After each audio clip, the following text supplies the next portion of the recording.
Tonight we're talking about The Wild Bunch by Sam Peckinpah, and yeah, we're just going to discuss the themes and the things that we liked about The Wild Bunch. You want to start off, Michael? Hey, well, I first saw the Wild Bunch in a Times Square theater when it came out, which is pretty much where I also saw, not the same theater, but at the same time, and Times Square, Butch Cassidy and the Sundance Kid, who had their outfit was called the Wild Bunch, and uh, it's like Butch Cassidy and the Sundance Kid is the Bud Light and Coors Light of the Wild Bunch. You know, it's it's tongue in cheek. It's all this stuff, and you see the Wild Bunch, and uh, unless you're particular friends with one or two of those guys, you don't want to be near them. You want to join up with Butch and Sundance, but you don't want to be near these people, and and yet you like them. But the very, very shocking beginning. I mean, we've gotten jaded about so many things since these films came out, circa 1969. Let's talk about the Wild Bunch in particular. We've gotten jaded about so many things, and you probably couldn't make the Wild Bunch now. You certainly couldn't do the opening scene of a bunch of children torturing a scorpion with ants, and then don't they light them on fire? Yeah. Or is that just my imagination? Yeah, they do. And Yeah. lighting them on fire. You could not do that today. Period. You couldn't do that. They'd say you were traumatizing the children. You were being unkind to insects. The Buddhists would hate it. They love insects. Uh, that's not to rag on them. They actually like them. That's okay. But so the Wild Bunch is a truly wild movie, and for 1969, even with pictures like Bonnie and Clyde around that time, which I didn't like the first time I saw it. I didn't see where those people would have time to be so fashionable. But the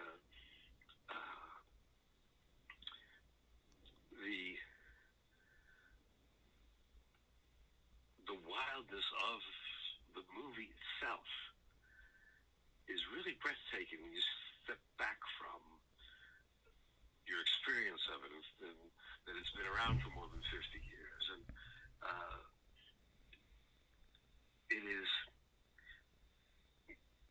just to play it kind of in my mind. You see these people ride into town. You see the kind of town they're riding into. You see these other people getting on the rooftops and stuff. You know there's going to be a big brouhaha. And you see these average people. First you see the children doing what I remember kids doing on my street when I was 7 years old. Luring ants out with sweets and putting firecrackers in the sweets in the Milky Way and the Mars bars and blowing the ants up. That's the thing little boys anyway do or did. And, without being taken to shrinks and everything, it was just life. Yeah. And so there's that scene, and they're riding into town, and then there's the temperance, and they don't really make fun of the temperance people. There was a huge movement at that time in the late 19th and early 20th century, because we're at about 1910 now, 1912 maybe, and things like the airplane. News of that hasn't exactly gotten down to the deserts of Mexico, and the Temperance Bunch is having their parade, and there is, unlike any other movie before it that I can recall, there is absolutely no consideration for these common people. People doing what you might do going to the bank, walking in the temperance parade, people doing recognizable activities, they are just plowed through. They are just caught in a crossfire, and and and Peckinpah is plainly saying these people, the effect of these people are always getting caught in some crossfire or another, and then Peck, that's his name, right? The Yeah. main Poland character. Yeah. Uh, he he orders that kid to keep an eye on these people, and the kid says, "I'll do it till hell freezes over. You say different." And Peck totally forgets he gave the order. The guy is just there, and he finally ends up, shooting those people as they're running away. Then he gets shot, and then his last words are, "What? You can kiss my Yeah. sister's black cat's ass," and that's what he dies on. And now the gang is running away. The Wild Bunch is running away. One of their guys is wounded, and he's wounded too bad to ride. Shoots him. The way the guy's asking to be shot, and because he's helpless. And then they want to, well, you should say some words over them. We should do this. We should do that. And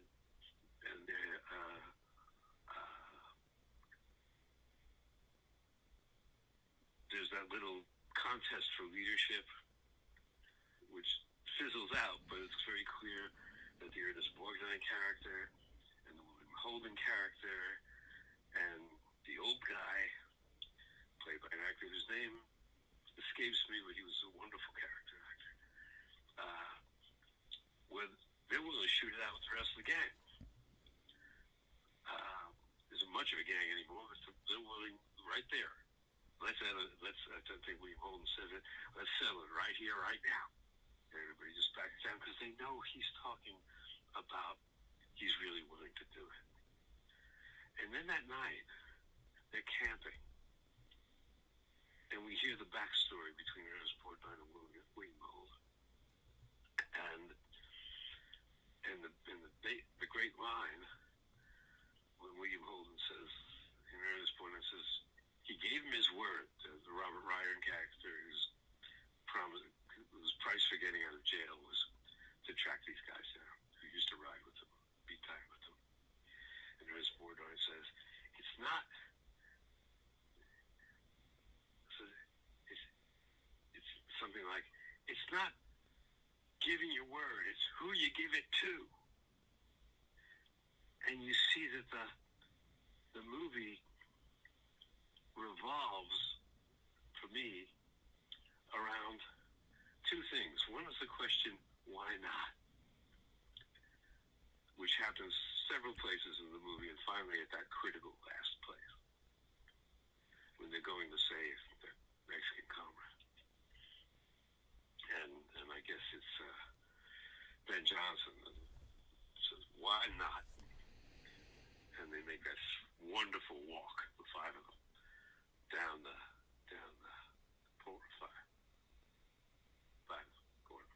anyway, into town.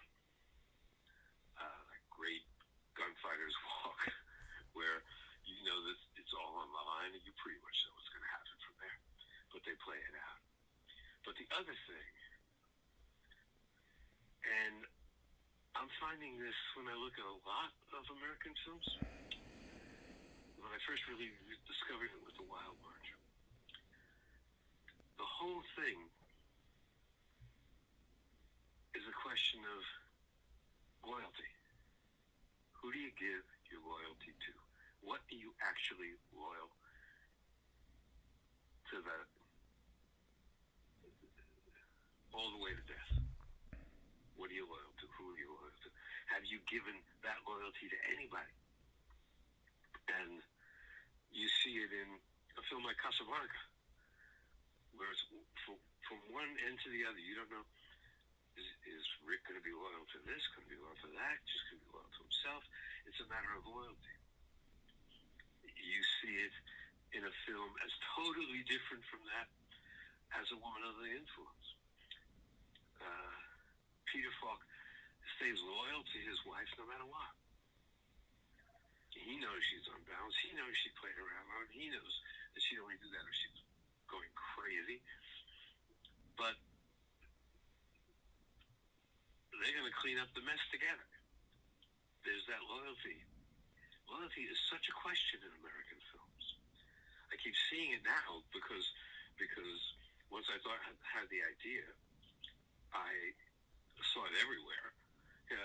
In so many films, the structure is who you're going to be loyal to. You know, we were talking about Sunset Boulevard a short time back, and Fred MacMurray isn't loyal to his friend, except in that, as you pointed out, that very last scene, which is a strange scene, a beautiful scene, where their loyalty is kind of kindled again. It shines through what's happened, even though Fred MacMurray's either going to die or he's going to go to jail or whatever. Nothing can save that.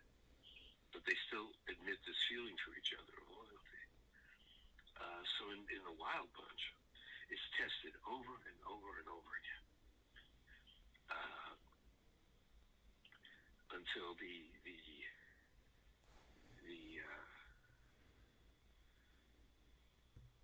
when the Mexican kid is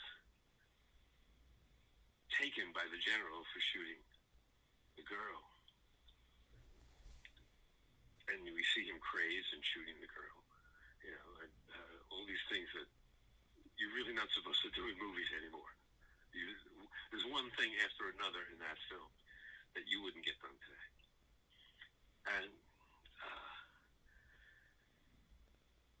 And when the Mexican kid is taken, he's come in for his share, and he doesn't give anything away. Ernest Borgnine says to Pike, that's his name, not Pike. Ernest Borgnine says to Pike, you know, he held his own the whole time. He didn't give anything away. He didn't tell about the plan. He was loyal to the gang. And because he was loyal to the gang, the next morning, they're loyal to him. And life and death doesn't seem a part of all that. It's not the most important thing. And that's extraordinary in that film. Whether you live or die at any particular moment in that film is not the most important thing. Who you loyal to is the most important thing. And it's kind of almost, okay, now I'm really going over the deep end. In the way that Homer is violent, because Homer is violent. Homer describes the wounds, casual fights. He's always describing wounds. And that kind of fighting was incredibly violent, very personal. In the Iliad, say. But this is a poem of loyalty and violence, really. And even at the very end, the Robert Ryan character and the old man, I wish I could remember that guy's name,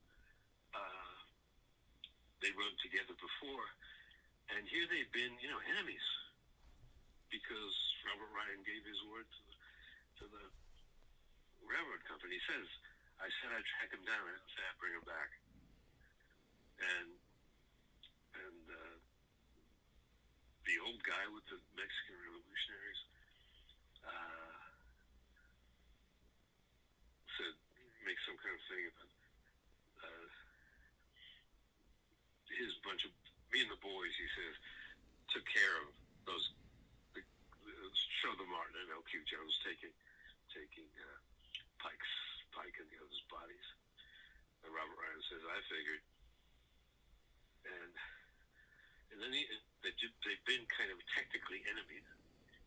And the old guy says, me and the boys got some work to do with this stuff. You want to ride with us? And they look, and he says, it ain't like it used to be, but it'll do. And the two of them start to laugh, and then you see the laughter, the montage of the laughter of the Wild Bunch. Uh, so even in the very end, it's about this asserting of loyalty. Now they can be loyal to each other again. They were on different sides. They understood the reasons. There's no hard feelings. And they go back to their original loyalty. So that's my basic take on the Wild Bunch, besides the really radical moments, like the children in the beginning. But the Mexican village, the wonderful way that the old man of the village basically says to Pike and to the Ernest Borgnine character, I know what you guys are, kind of thing. And Borgnine says, or Pike says, and you? And that guy laughs. And they're looking at the way that these hardened gang members are playing really with the villagers, and treating the village with respect, because it's the kids' village. And you see they're like children, and the old man says, see, they're like children. And it puts another whole perspective on this that you don't usually get about the bad guys. Because certainly the group that Robert Ryan is leading, with Strother Martin and L.Q. Jones in the lead of that whole bunch, they're like really violent kindergartners. When he says they messed up the ambush, and Strother Martin's going, we'll do better next time. and it's kids. And even while he hunts them, Ryan says, and I wish to God I was with them. So again, the loyalty. He's emotionally loyal to those guys, but as we learned in that flashback, to Pike's really arrogance, he got caught, he got imprisoned, he got tortured. He'd do anything not to go back. So this is the anything he's doing. But Pike understands that. There's no grudges there. So again, it's an emotional loyalty, even when you're on opposite sides. I can watch that movie 100 times. Probably have watched that movie 100 times. So that's my take, basically.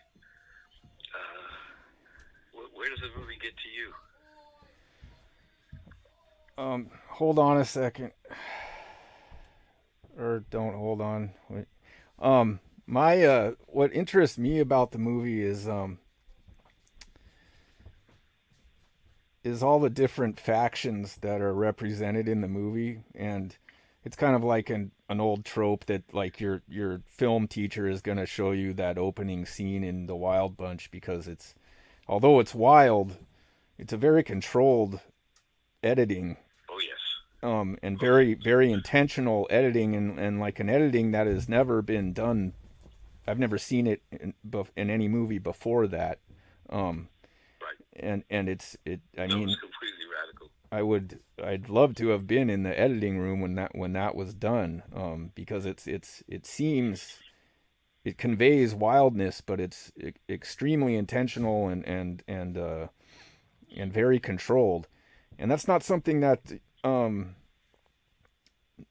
if you looked at Peckinpah as a person, he has this reputation as wild, as kind of a drunk and a partier, that kind of guy. But he's a very very serious filmmaker.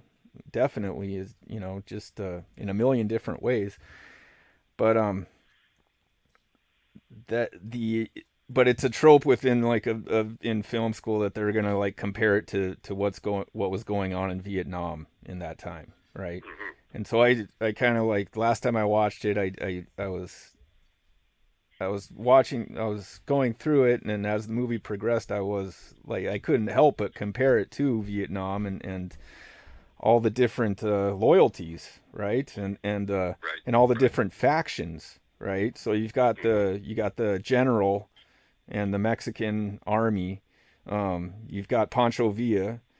You've got Mm-hmm. the innocent villager people that are kind of caught in the middle of the whole thing, just like the villagers in the beginning in America. Yep. Um, and then you got those Indians that hide the guns for them, right? That hide the ammunition and the Right. guns for them. Um, I think that's it. But and then you got the Germans, right? The two Mm-hmm. German guys. Mm-hmm. So I mean, there's a couple of different ways you could look at this. Are is Pancho Villa the NVA and the Mexican army is the South Vietnamese, and I guess in that way you could look at the Germans as like the CIA, or Mm-hmm. is the Mexican army the NVA, and then Pancho Villa like the South Vietnamese, um, Mm-hmm. and the German guys the Russians, Mm-hmm. Mm-hmm. um, and but I think that the overarching theme in terms of Vietnam would be that loyalty that was kind of these are our friends in South Vietnam and we have to defend them Mm-hmm. Mm-hmm. from these other guys, and I think that really is embodied in the guy they were with getting kidnapped or getting taken by the general, and uh, Mm-hmm. Mm-hmm. and I wanted to kind of make an aside about Ernest Borgnine because I really um, I think he's my favorite guy in that movie, just because his I mean everybody's really good and everybody is very expressive, but um, in all of his scenes he conveys so much just by a Yes. look, right? And he's not even like making an expression at all, like when he Yeah. in that scene where the general's like, well, we're gonna take him, and he has to act like he doesn't care, right? And Right.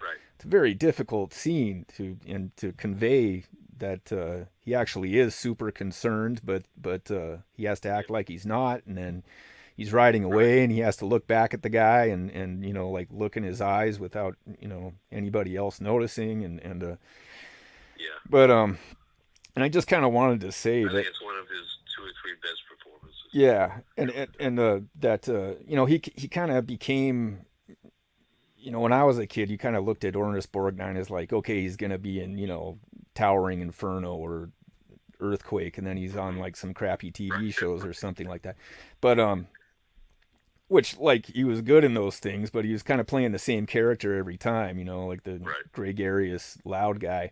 But but I mean, if you've ever seen Marty, I don't know if you've ever seen that. Yes. Oh um yeah. I Yeah. mean, I mean, if you can't get like emotional watching that movie, like, you have no heart. It's just a really Really. um a very deep movie, and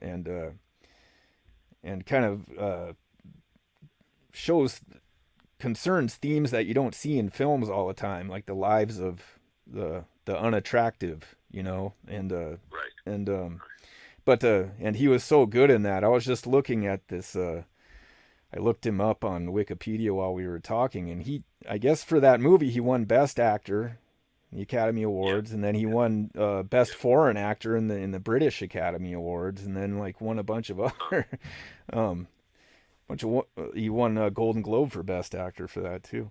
But yeah. So anyway, Well, there'd never been a performance like that on film, really, where that kind of guy was taken really seriously. really, Like that kind of guy had a story. yeah, There yeah, just hadn't been. Patty Chayefsky wrote the play. It was a live television piece right, before that, yeah, and I believe Rod Steiger, a young Rod Steiger, did it. But I'm not. I wouldn't swear to that. hmm. But it was brilliant to cast Borgnine in it, and it was it was a I mean, usually radically different movies don't win the Academy Award, but this time they just did. Borgnine's Marty had so many facets. He was a down to earth, simple guy, and at the same time, he wasn't simple at all. And Borgnine could put those two things together and make a performance out of it. Yeah. So yeah, I just wanted to make that aside about Borgnine, but but there's a bunch of different ways you can look at this movie politically, and I mean I don't know if did Peckinpah ever explicitly say that this was a political movie or that Not to my knowledge, no. yeah, he probably wouldn't have, but No. and so that yeah, that whole theme of loyalty and you know, well, we got to go defend the South Vietnamese because they're our friends, and Right. and the whole politics around that whole thing of and then also in addition to all those other things, there's the railroad company, which kind of like Right. represents capitalism and unrestrained capitalism and anything for a buck ism, and and then Who can quote unquote legally hire a gang to yeah. go after a gang? Completely extra law. Yeah. No capture, no trial. Right. Right. Wanted dead, not alive. Well, right, and there's that argument that the railroad guy gets in with the law enforcement um at the end of the shootout in the Right. start, Right. right? And he ends up winning, right? That you ends up winning the argument. He's like, "What are you gonna do Yeah. about it?" Yeah. So there's a lot of like themes like that, like really deep political and social themes that are being addressed there. And yeah, it's an interesting film that way, and yeah, that whole theme of loyalty comes into it. But in that, um, if you look at it politically, then who is the Wild Bunch, right? Are they? I guess they'd be like mercenaries, or yeah, I don't know. They're just kind of in the middle of this whole thing, and I and you could say, oh, they're crazy outlaws just looking out for themselves, and they don't care about anybody else, but they end up dying because they do care about somebody else, Right. right? Right. Right. There's so many And paradoxes and juxtapositions in it. Yeah. and the okay, this gets a little abstract, but the susceptibility that normal life, the vulnerability of normal life as it's presented in the film, in the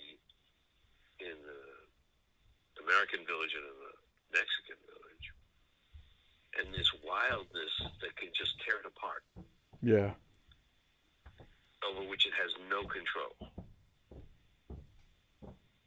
because that's Vietnam too. Right. Well, it's And interesting that there's a protest going on in the town yes, when that yes, happens I too, never got right? that before. Yes, Yeah. right, all right. There's a demonstration Yeah. in a time when there were always demonstrations. We're Right. seeing a demonstration in the time. I never got that before. That's very true. That's what makes the demonstration so familiar.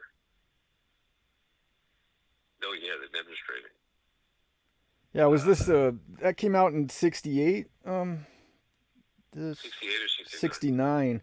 So Kent State had happened, right? That was 68, right? I think so. No, you'd think I'd know that. I think it was 68. I think it was 68. No, no. Not only was it at 68, it wasn't 69. It was the spring of 7. Oh. Huh. Because Duke and I went down to that demonstration. Oh. Uh, and one of us said to the other, and I can't remember which, if they're shooting at us, we got to get down. We they're shooting at us now. No, Huh. we can't. We got to get down there and stand against that. But so that would be the spring of '70. Yeah. But but at the same time, it was very, very present. I mean, it didn't get. There were things in the demonstrations of '66, '67, '68 Right. that did not get a lot of publicity, Yeah. but that some people did write books about, like in was it St. Louis? Was it Newark? Uh, Police just murdered a bunch of black kids, and in terms of who were trying to get out of the way at this hotel. And it was the hotel something incident. Oh, Detroit, I think. Detroit, I think you're right. Yeah. And so while it didn't get, because these were black kids, it didn't get the publicity of Kent State, and there wasn't the footage. This stuff had been going on, and pitched battles between police and demonstrators. Chicago '68, where you see what's going on with the police and the demonstrators, and that history would call a police riot. So yeah, there was the vulnerability of the demonstrators, the futility of the demonstrations, but mainly the atmosphere of Vietnam. Wild Bunch got the atmosphere of that time better than a traditional sort of movie like Butch Cassidy ever could hope to. And it wasn't just like Arthur Penn with Bonnie and Clyde, where they were made stars. They were played by stars. They were made stars. A total fantasy from who Bonnie and Clyde actually were, what they look like, et cetera, what they did. By the way, the Netflix movie The Highwayman. Yeah. With Kevin Costner and another guy. Yeah. They do a pretty realistic Bonnie and Clyde. It's what they look like. It's how they behaved. It's so hard to watch Kevin Costner for me.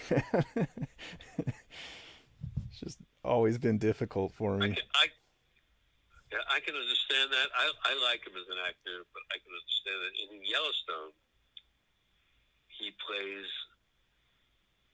You could call him a good bad guy or a bad good guy, but in Yellowstone, he plays a difficult and complex and ruthless character. Probably the best performances of his life. Yeah, I don't think he's a good actor, but I think he makes the things that he's in better somehow. Yes, I agree with you. It's a weird paradox, but yeah, like well, it's you don't have to be a good actor to be an effective film actor. yeah, You have to have a relationship with the camera. right.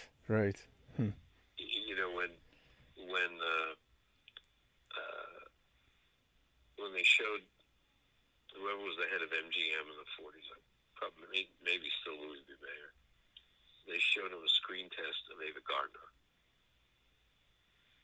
and he said she can't act when she's on the screen. You can't watch anybody else. Right. Sign her up, put her in acting school for a year, and then we'll use her. And they have that, those kind of people. Fred Astaire wasn't really an actor, but in those classic movies, something is conveyed through his presence that is more mysterious than acting. And you have at their best, the camera does that. Did it with Jean Harlow. She wasn't much of an actress, but God, she registered. And people say Greta Garbo was the greatest actress of the silent films in the '20s. And yet, you look at her film, she's not acting. I don't know what she's doing, but she's not acting, and yet the presence is really indelible. Uh, and in that sense, Kevin Costner has some of that quality.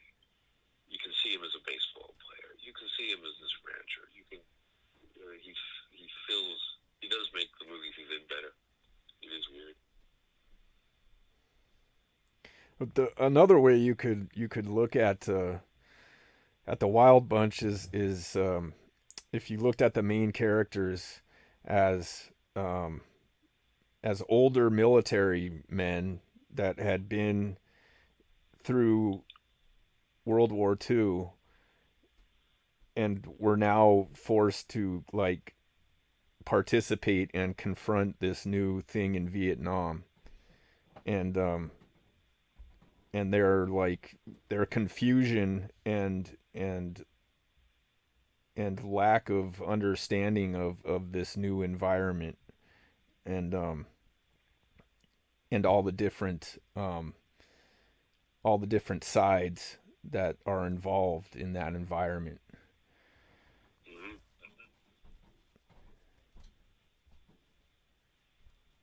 And But it's interesting that I'm sorry. Go on. no, go ahead, go ahead.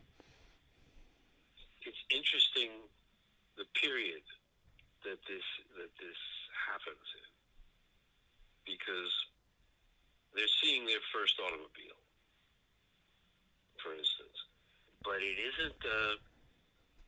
But they're seeing it kind of late. They've been isolated. You know, in those days, South Texas, New Mexico, northern Mexico. I mean, the distance were huge. These were desolate places. If that's basically where you did your business, you were just away from the rest of the world. The train and the telegraph were the extent of your technology, and as they had been for 50 years. And you're looking at a young century when the old rules don't apply anymore. Now in this young century, the old rules don't apply. The new old rules don't apply. And you can't just rob trains anymore in the USA. That ain't gonna happen without this kind of consequences. The railroad's allowed to hire a gang, and as they did in reality with Butch Cassidy and the Sundance Kid, and run them out of the country. Uh, and and the weaponry is changing. There's a machine gun, for Christ's sake. You've never seen one of those before. And that machine gun, once they get a hold of it, allows them to kill a regiment of soldiers who also don't understand you're not supposed to charge a machine gun. And so there's all these new things. They practically never heard of an airplane. Though by about 1910, that was an invention. I was about 7 years old. And the old man says, "No, they got one of them back east that can fly." They just look at him. No, they don't. You know. Uh, and these guys, they're too old. They're too young to have been in the Civil War, but they could easily have been in Indian Wars. They could easily have been in the Cuban War in the 90s. So that whole world is changing. Those rules are changing. Weapons are changing. And the world they come from, it doesn't apply anymore.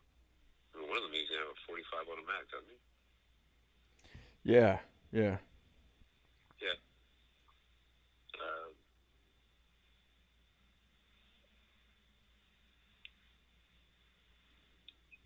so that's another aspect of the 60s, because the 60s were becoming, the end of the 60s, and basic assumptions had changed in the culture. The mainstream culture wasn't willing to admit it yet, but basic assumptions were changing.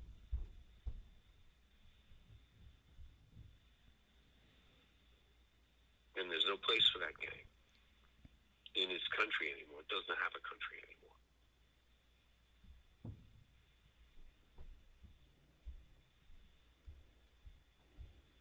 Yeah, it's interesting how they talk about that you can't rob trains anymore, and Mm-hmm. how things keep changing like that. It's like you can't rob banks anymore. You know, Right. everybody's got a camera on their front door now. You know, but yeah, it's interesting. After we talked about the searchers, and I started Yeah. reading that book, um, the Cultural Cold War.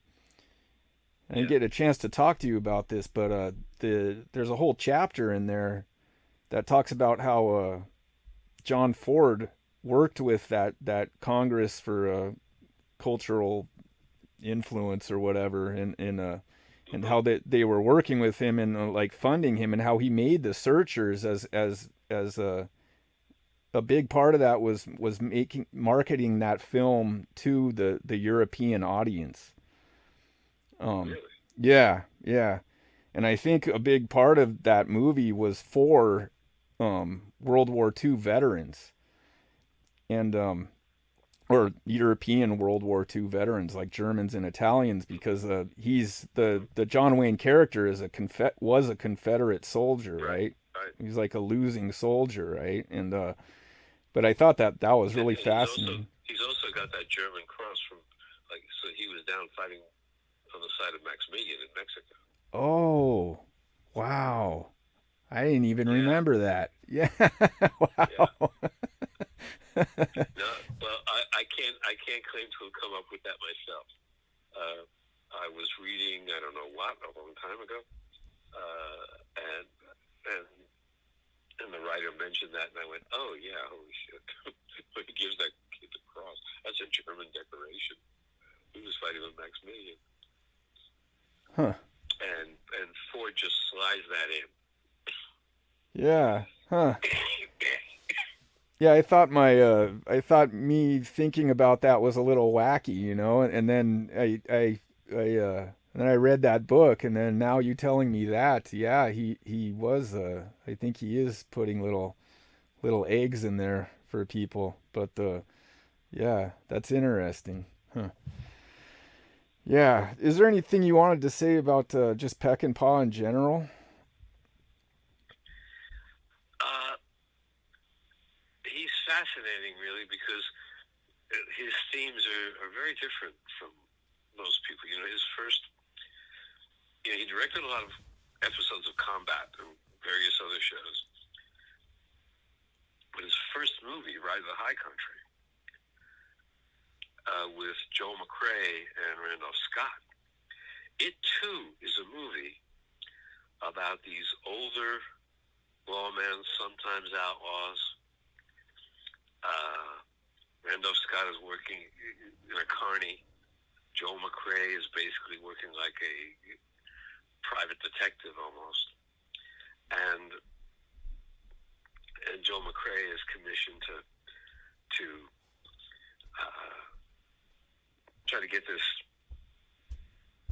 payload from up in the hills down into wherever it's going, which Catching the Sundance Kid kind of rips off uh, in terms of the idea. And he sees his old pal, who's just doing sharpshooting at Kearney, Randolph Scott, and he is gonna he hires Randolph Scott to help him, and he's middle aged. They're in their 50s. It's clear, and that's a little old to be a gunfighter. And the times are changing, and that's clear. Yeah, he's got to go up to the gold mine town and then get that payload down to wherever it's supposed to go. His bank, I think. And Randolph Scott has a young pal, and Randolph Scott's plan is to rip off the money. And these guys are friends, but Randolph Scott's plan is to rip off the money. Well, they run afoul because of a girl. protecting a girl who's going to follow this vicious family of men, and she marries one of them, and she doesn't realize that she's expected to sleep with all of them. Marriott Hartley was her first role, Hmm. and finally, Randolph Scott has to decide: is he going to be loyal to his friend, or is he going to try to get the money? And so you have again this loyalty, but there's these aging guys who, and this is like 1959.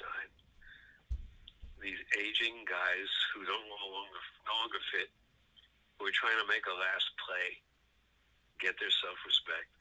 Joe McCrae's great line is I want to go to my house justified, meaning his grave. Great 19th century usage. I want to go to my house justified.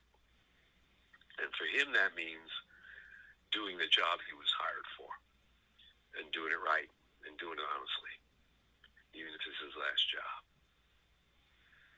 And Randall Scott doesn't give a damn about that, supposedly, but in the end, he can't desert his friend. And he comes back to help him. And I won't kill the ending for you, or for anybody who may be listening, but that loyalty is really tested. And Joe McCrae could see what he was thinking of doing, but never really believed he'd do it. And then you see at the ending what's going on.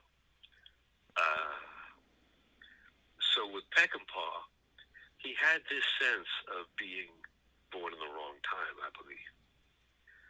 And he makes movies about people who are being born in the wrong time. I haven't seen The Ballad of Cable Hogue, but in a movie that I don't think is a successful movie, Pat Garrett and Billy the Kid,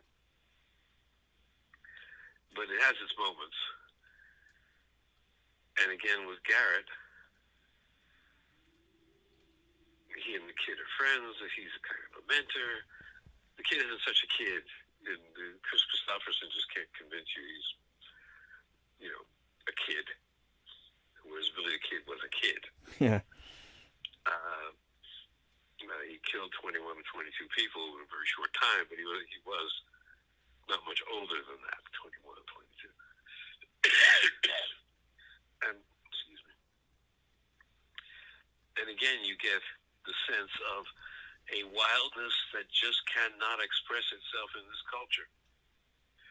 And yet the land kind of calls it forth because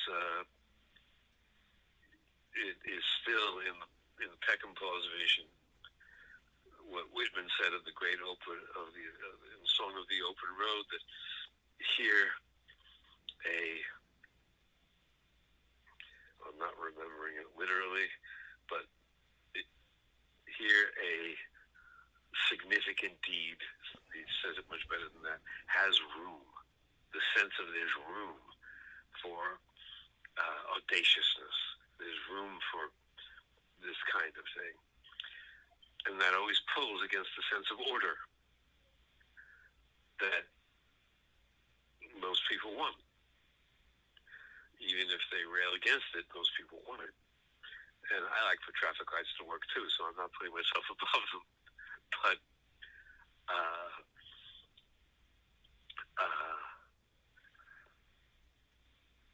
in Pat Garrett and Billy the Kid, Garrett is finally seen as having no choice but to betray the kid. And I think in the scroll at the end, in the long run, Garrett doesn't do so well either. I have kind of an addendum to all this, if you like. In 1979, my brother Davey and I, who's 12 years younger than me, so I would have been 33, 34, and so he would have been like 22. They were shooting roadie in Boston, that part of the shoot. And Davey, phone up from when he was with my father in Florida, and he met Stevie Vaughan before Stevie Vaughan was a big star, and all that kind of thing, like you did, and then we were going to drive up to Lubbock and then go from there to L.A. And this girl I knew, didn't know her well, but she heard that we were doing that. We were talking in the bar, the Continental, and asked if we could drive her to her grandmother's in Sweetwater. This was on the way. I said, sure. And we drove her to Sweetwater, and her grandmother invited us in. And this woman was about 80, and you're talking 1979, so she's probably born around 1890. Or right around 1900, I guess. Maybe a little before. And I could see, because I lived in Clarendon, Texas for a year, with people who were basically 19th century. Most of the people in that town. The culture there was basically 19th century. Even television hadn't really caught up to them because it was all broadcast and they could only get 2 channels. And those channels were out of Amarillo and rigidly controlled in terms of content. So you're really in a time warp there. And Sweetwater was dry, probably still dry. Lubbock was dry. So you had stuff you're not used to in the East and on the West Coast. And I could just see in a second.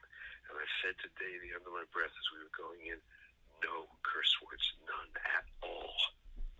Because those people would have shot us. And the old woman started talking, very articulate. Her husband started talking. And they were talking about the vulgarity of Red Skelton in the Red Skelton show. Can you dig it? I mean, they were talking about Red Skelton as this vulgar comedian who should not be allowed on television. But the woman started telling her stories about her father. I think she was born kind of a late child, like when her parents were about 40. Her father had been a trail boss in West Texas and eastern New Mexico in Lincoln County. And he had hired Billy the Kid as a cowhand on the trail twice. And I was sitting there just absolutely amazed that I knew somebody in that room, this old woman, who knew somebody who knew Billy the Kid. I thought that was completely remarkable. Yeah. That I knew somebody, I was, as they say, 2 degrees of separation from Billy the Kid. Yeah. My grandpa's sister took the picture of the Dalton boys after they had been shot down in Coffeyville. Wow. So yeah. Yeah. But we talk about this like it's a dim past, and it's not so dim a past. Yeah. Because you know me, so you're 3 people away from Billy the Kid. Yeah.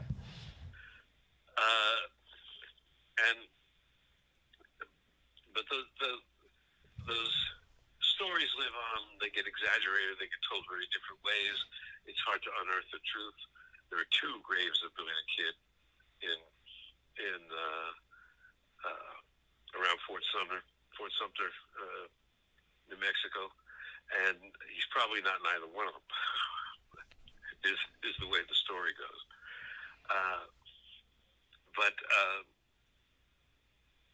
But the connection is still, certainly when the Wild Bunch was happening, was being filmed and was shown, the connection to that Old West was still very vivid. My friend Debbie Fields, in Lubbock, her grandmother came to Lubbock in a covered wagon. And she knew her grandmother. Her grandmother, her great-grandmother, one or the other, was still alive and still very present in her little girlhood. Butch Hancock's